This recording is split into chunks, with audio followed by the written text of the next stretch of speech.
Okay, what if you could actually guarantee your own success? I mean, really guarantee it. Today, we're going to dive into a pretty simple, but honestly, a profound idea that could completely change how you look at your time. And we'll do it through the story of one man's amazing transformation. So, let me start with a quick question for you. If a billionaire offered you 100 grand just for one meeting, would you be on time? Yeah, of course you would. You'd probably be there an hour early, right? Dressed to the nines, totally prepared. Absolutely nothing in the world would make you miss that appointment because you get it. You recognize its immense value. See, we give that kind of respect to an outside meeting, to someone else's agenda. But what about the most important appointment of all? The one with your future self. The meeting that could make you truly wealthy in every single sense of the word. Well, that meeting, that's the one that usually gets the snooze button, right? It gets a vague promise of tomorrow and a mind that's just completely full of distractions. To really see how this plays out, let's get into the story of a young man named Ibrahim. He had these huge dreams, but he was completely trapped in a cycle, a vortex that was just slowly pulling them apart. And this was Ibrahim's daily grind. He'd wake up, but for a job he did out of necessity, not passion. He was literally trading the most valuable hours of his life for just enough money to scrape by. And by the end of the day, he was so drained, so exhausted, that all he could do was just scroll on his phone, watching other people live the exact life he desperately wanted for himself. And this was his justification. This is what he told himself. And you know what? It's probably the most dangerous lie in the world, because one day is a place that never ever shows up on a map. It's the dusty shelf where we put our dreams to die. And years went by just like this.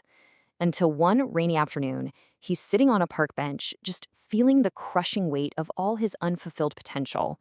And that's when everything changed for Ibrahim. An old man came up to him and just asked him what was wrong. And Ibrahim, he just let it all out. He poured out all his frustration, explaining how he works so hard, but has absolutely nothing to show for it. He felt completely powerless, telling the man that time just kept slipping away from him, like sand through his fingers. And the old man, he just let out this soft laugh, a laugh that was full of wisdom. He told Ibrahim that everyone, from a king to a billionaire, we all get the same 24 hours. The real problem isn't a lack of time, it's a lack of priority. He said, you're giving your time away to your boss, to your friends, to the TV, to everyone except the one person who can actually build your future, yourself. Then the man pulls out this old, worn-out leather notebook. But it wasn't filled with your typical to-do list, no buy milk or email the boss. No. It had something way more powerful inside. His schedule, it only had 2 appointments. Pay myself first at 5 in the morning. That was for his health, for learning, meditation. And then build the empire at 8 p.m. That was his dedicated time to work on his own dreams. See, these weren't just tasks. They were non-negotiable investments in himself. And then the old man just drops this final, powerful truth bomb that hit Ibrahim like a bolt of lightning. He said, your poverty isn't a financial problem, it's a scheduling problem. He hadn't made a formal, locked-in, non-negotiable appointment with the person he actually wanted to become. That night, something just shifted inside Ibrahim. The old man's words were echoing in his mind, and he made a decision right then and there to move from just dreaming to actually doing something about it. He went home, he turned off the TV, and he put his phone away. That one single hour, from 8 p.m. to 9 p.m., became his new non-negotiable appointment. It was his sacred time to build his future. But let's be totally clear here, this wasn't easy. Not at all. The first few days were an absolute battle.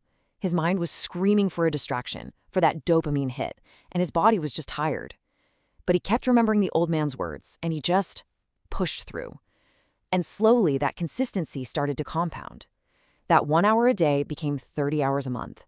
And those 30 hours turned into a new skill. And eventually, that skill became the foundation for a whole new business. And just like that, Ibrahim broke free. He was no longer just sitting back and watching life happen to him. By scheduling that meeting with his future and actually showing up for it every single day, he took back control. He literally became the captain of his own soul. So, Ibrahim's story is an incredible blueprint, right? But the real question now is, how do we apply this? How do you schedule your own greatness? Well, the process is actually pretty simple. It's just 3 steps. First, you've got to define what you'll do in your sacred hour. What's the skill you're going to learn? What's the business you're going to build? Second, schedule it. I mean, literally put it in your calendar just like that meeting with the billionaire. And third, and this is maybe the most important part, you have to defend that time. It's sacred. Protect it fiercely from everything and everyone. Love, here's the bottom line. Hope is not a strategy. Just vaguely wanting something to happen is not enough. If that meeting with your future isn't formally, officially scheduled, it's just not going to happen, period. So the big takeaway here is this. Start treating your time like it's your most valuable asset, because it is. Guard it like gold. Invest it wisely in yourself. And over time, that investment will pay you back in ways you can't even begin to imagine right now. And that really brings us to the final and most important question. The appointment is on the books. Your future self is waiting. They're ready to partner with you to build the exact life you've been dreaming of. The only question left is, will you show up?